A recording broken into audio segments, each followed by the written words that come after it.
In the early 20th century, thousands of Americans suffered from constipation, acid reflux, indigestion, and even ulcers.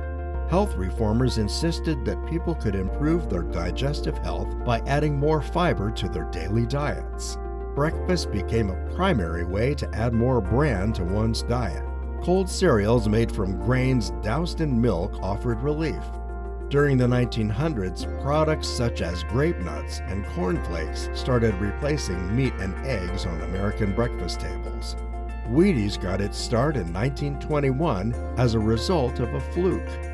That year, a health clinician accidentally dropped bran gruel on a stove, which bubbled up into a crispy flake. The Washburn-Crosby Company, which later became General Mills in Minneapolis in 1928, took that idea and turned it into the gold medal whole wheat flakes, first introduced in 1924. An internal competition was held to come up with a better name, and Jane Bousman won the contest with the name Wheaties. At first, Wheaties wasn't much of a hit in the market. However, the Washburn-Crosby Company came up with an idea to market the new cereal. It created a fictional character to promote the product, Jack Armstrong, the all-American boy, athlete, and all-around good guy. Jack Armstrong was featured on the cereal box.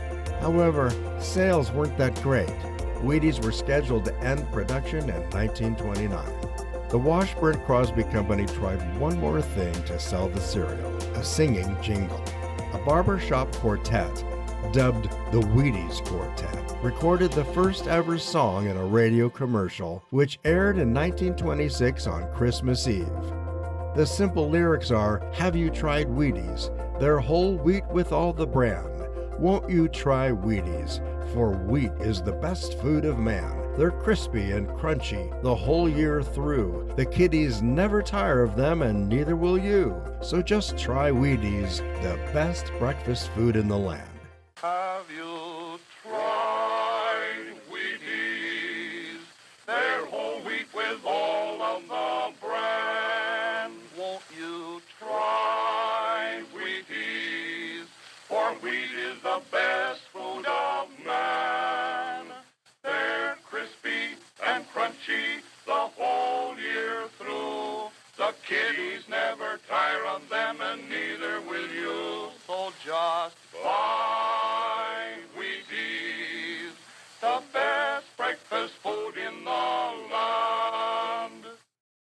Initially, it was heard only in the Minneapolis-St. Paul area, and sales in the Twin Cities quickly skyrocketed. Samuel Chester Gale of the advertising department came forward and stated, "I believe that if the use of radio were extended to other territories, these sales figures would be duplicated and that Wheaties need not be dropped." Instead of stopping production, General Mills decided to buy radio time. With the nationwide airing of the jingle, Wheaties became the most popular cereal in America. In 1933, 9 years after the cereal was introduced, Samuel Gale and legendary ad man Knox Reeves coined what would become one of the most famous advertising slogans in history, the breakfast of champions. The Wheaties jingle was soon forgotten, but the success of Wheaties speaks for itself. Some people think that jingles have become a thing of the past, but jingles are still effective and memorable today. Love them or hate them, they stick in our minds, and we associate their products and services with the little ditties. Think of McDonald's, Coca-Cola, State Farm, and Liberty Insurance, and many, many others. Perhaps your business would benefit from a jingle. You never know. You might come up with the next sticky little tune like Folgers Coffee or Oscar Mayer Wieners. We love advertising, and we are here to help you. Give us a call at 888-449-2526.